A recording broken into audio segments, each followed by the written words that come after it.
Okay, here's the eyelet that I'm going to use to hang from the big beam on the thing, and that's a 3/4, and I like the size of the eyelet in the casting. So I'm going to turn that down to the size I need. That's 3/4 taped, threaded. So I'm going to go down to 5/8 threaded, and then I can use it in the washers. I'll show you how that's going to go. Okay, so I'm down to 5/8. I'll run a tap on there. I've shouldered that again, so she's good and tight on the washer. So I'll tap that now. Okay, that was tapped, just with a die. There we go.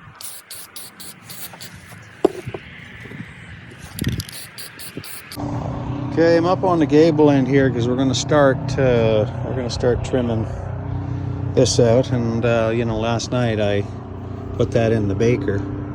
So that's the big hook underneath, comes up through. I had to get that in. I've got a little piece made in there, and I've got the starter course, or the drip edge. So this is my drip edge, which is about 1.25 inches, I think. That's my overhang stick, which is pretty simple. It just clamps on to the edge. You staple it and then clamp it onto your next one. That's not the chalk line edge. This is the drip edge, but that knife edge is pretty friggin' straight. I'll show you a close-up of the grain of this stuff. It's brilliant. I mean, just look at the tightness of the grain. That's a lot of grain, but that's even pretty tight. This stuff is pure heartwood. It's gorgeous stuff.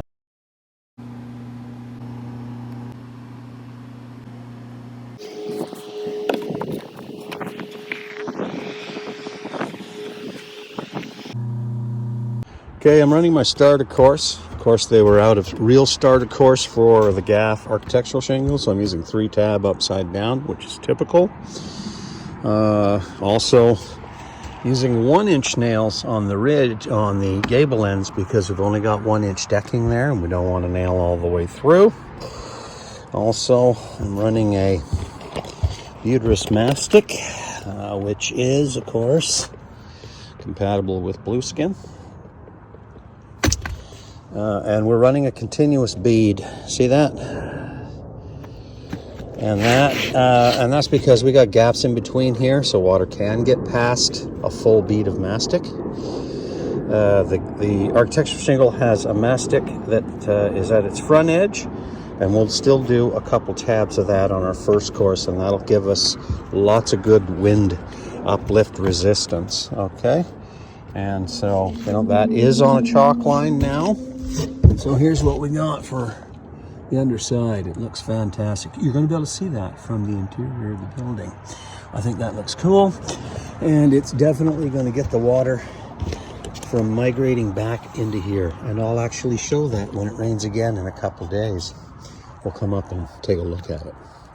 Anyway, I'm ready to go. I've got to get one more of these caps on, but I'm going to get my mastic started here. It's a friggin' beautiful day. There's not many of these days left. And, so I gotta try to get this 12-12 done. Anyway, I'll post progress throughout the day, and hopefully you learn a few things. Okay, so the Gaff shingle, which is the architectural stuff, has its glue strip here. Notice it's intermediate.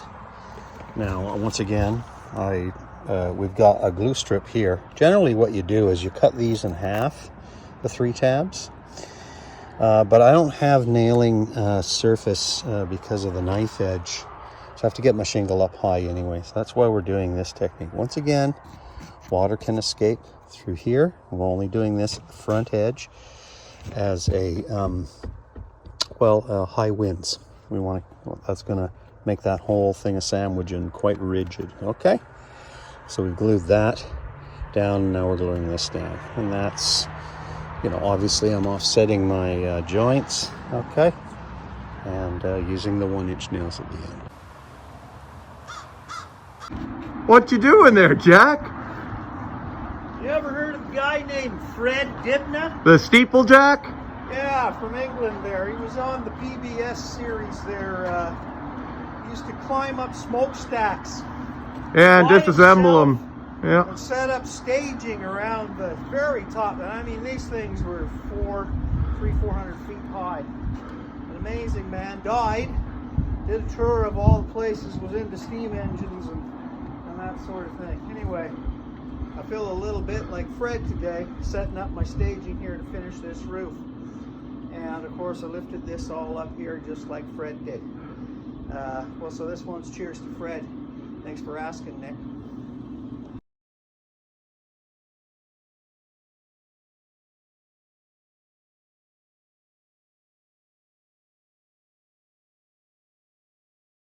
Got her shingled both sides. The back side is overlapping. The front side here at the very ridge. Prevailing winds are from that direction. That's the best way. Probably going to run my ridge cap to the middle from both ends.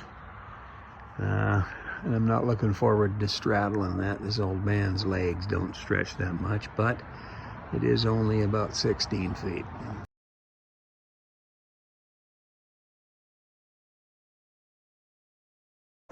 Okay, well, almost got there, but no use going tired and falling off a roof. So I got the ridge started, the ridge cap. We're supposed to get major rain tomorrow, and I'm up here pretty high.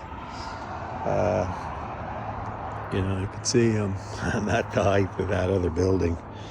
And so I don't want to get tired, although I want to get that ridge straight. This one is lapped over and nailed on, so there's no issues there. All the other stuff is done, so should be able to hopefully finish it off tomorrow. But if not, I'm gonna have to let the rains come, but it's dry anyway. So that's it for today. Thanks for watching. What the?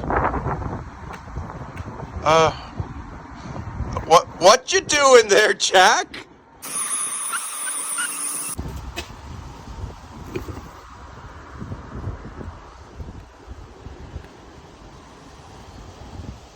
I'm gonna have to check on the interior.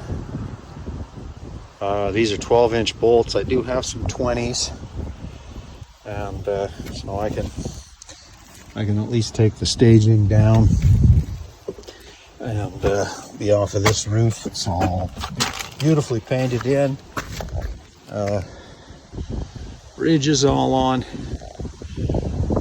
and we're just gonna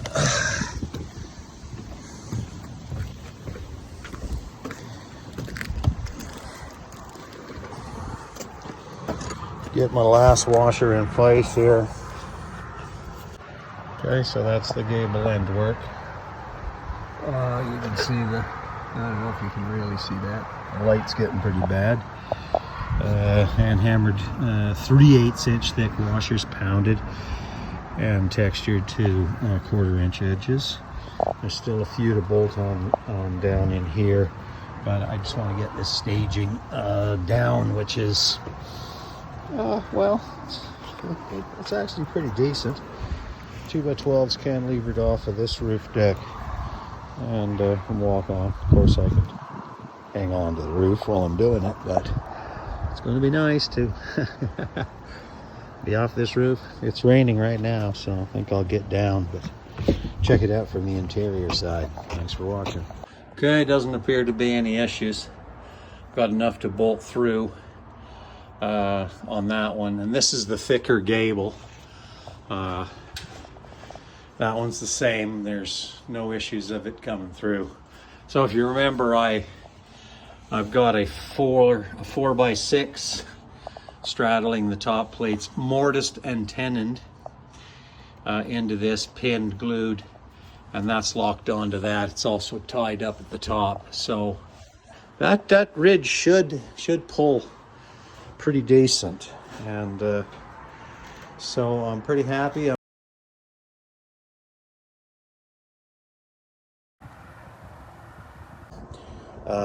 But Nice little valley, nice little cricket, and we're finished, you know, all the way in the front here. So we've got all of our roof on the back side done. The only thing I have left to do, and I sort of started this morning, so it took me so long, I had to folded up all the tin, is I still don't have this board on. I've only got this trimmer board on.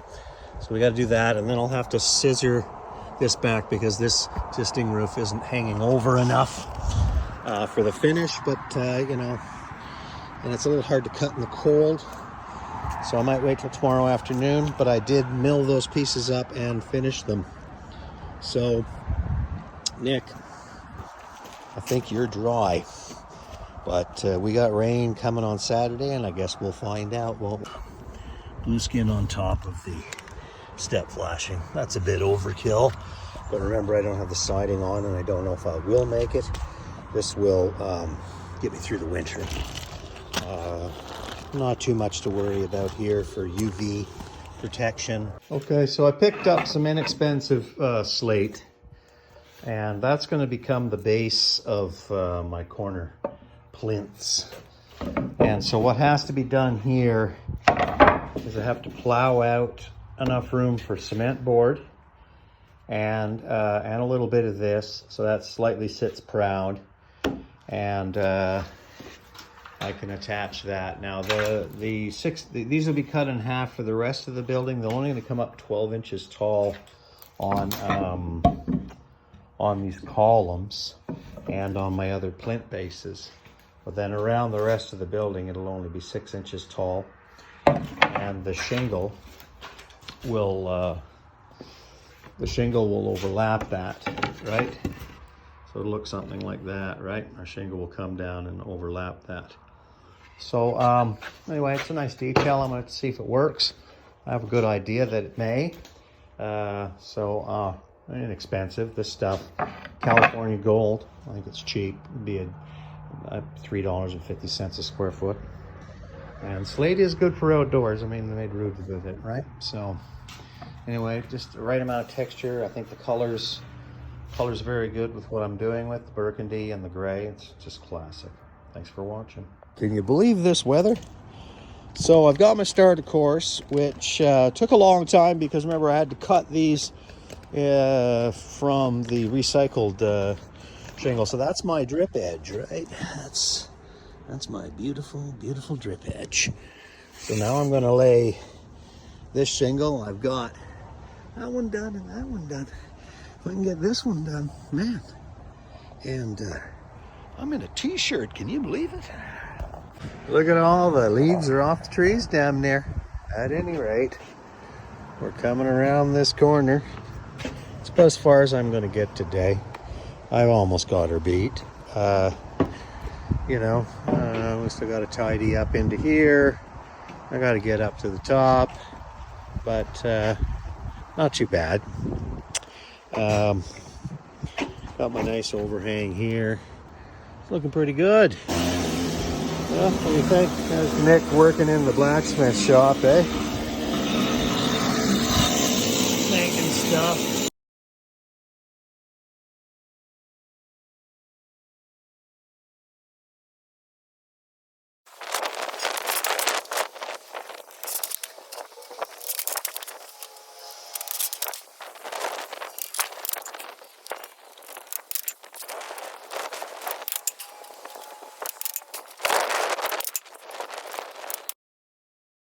Well, looks like I'm going to get rained out.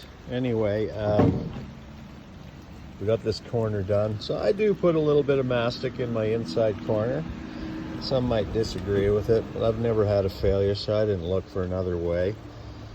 There's already waterproofing here, but we don't want anything running underneath, even if it's blowing from this direction. It starts to feather out before. Yes, water could get trapped under there, but the corner's all ice shielded. Only nail above the shingle at the base here so that the next roofing person can reuse the step flashing, which will generally be behind the siding.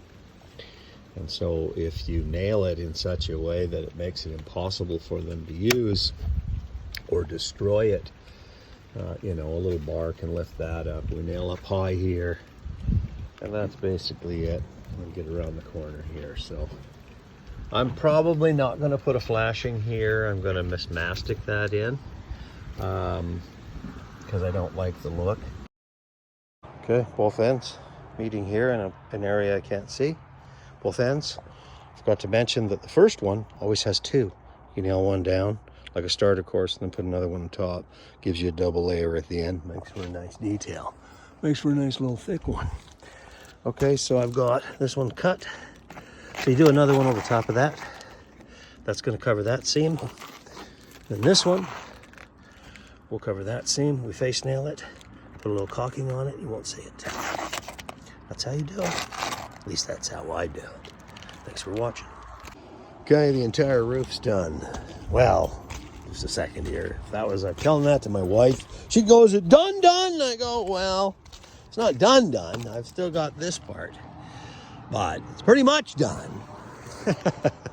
Anyway, vents are in proper. Removed it out of this location. This was a bad spot for a vent anyway, even though it was installed improperly. And there's a little detail over here that had to be incorporated, a little fin coming off. I'll show you that from the outside. Got the lines now, got the ridges in.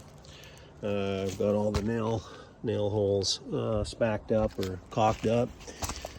Ridges in, can't really see it in that location. We're all the way done, including around the front here, and even, you know, up into the eave here. So I'm pretty friggin' happy with that. It can snow, which is good, right? We can not have to get back up on this roof because there's issues with leakage. Always a test. We always run a test. Found a few little spots. At any rate, I'll show you some details from below. Okay, so this is the far gable end. You know, that little tail is this, and that allows me to get a gable with a detail like this, but actually not extend the roof overhang.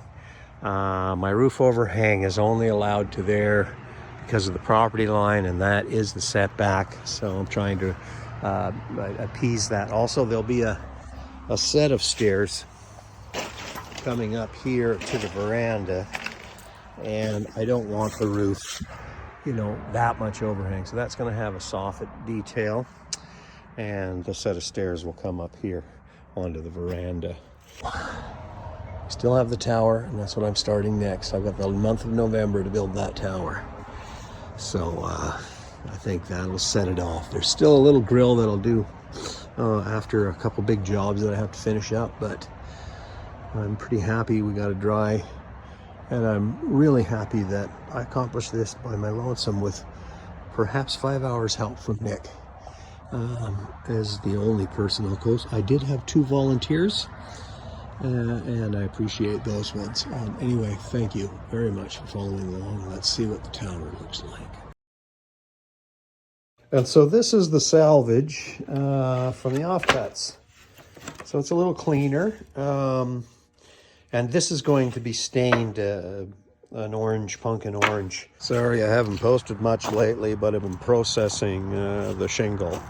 This is the 24-inch butts, square butted, all cleared up.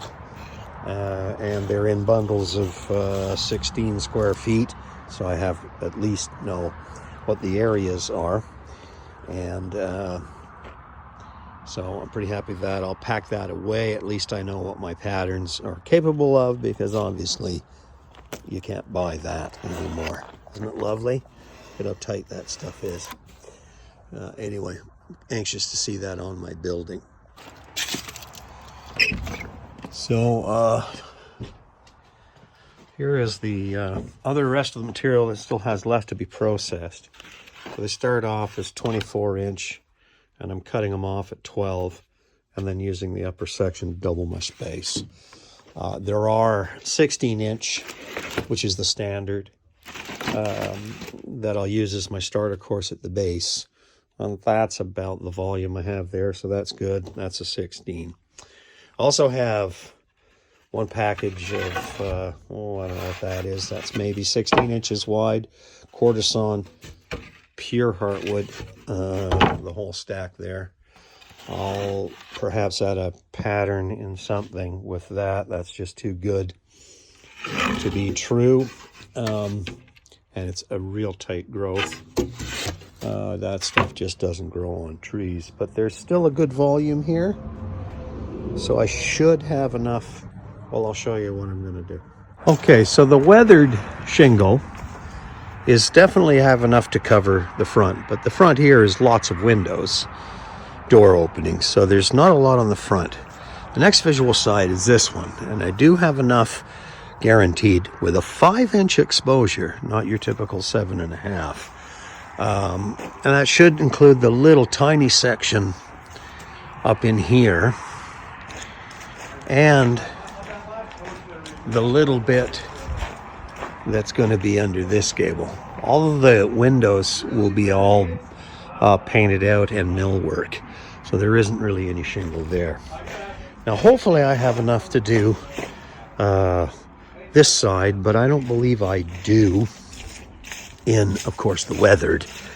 But if I do have any, I'll start at the base and then transition into the offcuts. And then I have this wall to do, which it is still going to need a lot. And then the whole tower, which I believe I have enough of that. So anyway, that's taken me longer than I thought to process, but that material is very hard to come by and rather expensive, and so I think it's worth saving. Thanks for watching. Okay, I'm starting up the tower. So what I've done here is I've half lapped this, and that's only so that this won't distort.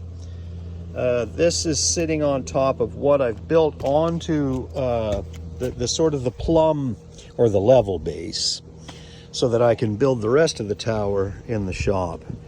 And so this is now going to come into the shop. It fits perfectly on top of that and will not distort because if it's half lapped and glued. So I'll now extend the rest of this tower in the shop, button up this hole for Nick a little more secure than it has been, and let's build a tower. You can see how the tower has spanned the two buildings so that we get a nice marriage of where that tower, it'll pierce through this corner. You can see it's coming around out of the base here and terminating into the side wall. So I'm not sure what the limits are. I think there's another, well, maybe 10 feet tall above this. It'll definitely be above that ridge. So I'm going to lay it out. The pitch is 1.5 and 12 vertically. So let's see how it goes. Okay, so here's what I'm going for. I'm building this piece right here first. That's going to be a piece that sits on top of what I just showed you. And then I'll make this one single piece as well. I don't know if they're going to be too heavy to lift. That's the skeleton. Swing back up far enough, you can see that's the skeleton. Now, the brackets are not on the corner, they're on the face. So putting in this upper section just a flat piece that my 4x4 brackets can go onto this, okay? I'm going to skin with aspenite, and then I'll apply just a little corner board, like a 2x2, to stiffen up the corner, just for, I don't want to make it too heavy. Right now it's fairly light, and I think I can lift this into place once the brackets are on and all that. So it might be a bit of a grunt, but I'm pretty sure I can do it. Now the height right now of that is 78. I don't know if I've got a picture of the, so there it is right there. So you see that ridge at the top is about where that bracket is in this drawing. And so that's what I did. I went up and measured. It was approximately 80 inches. So by the time I add the trimmer board here, which is fairly thick. This is a fairly thick, wide trimmer board. It'll be 80 inches tall and at the height of the ridge. So I've got to go get some more plywood and see if I can get this thing together. I've got to mill crown moldings, quite a bit of stuff. So that was all just done with scrap. I've been ripping up all my scrap material from the build and ripping offcuts of 2x10s and cutting them back down in. So I think I'm going to be pretty good. I still need 2x4 for the roof, but we'll see how that goes. Thanks for watching.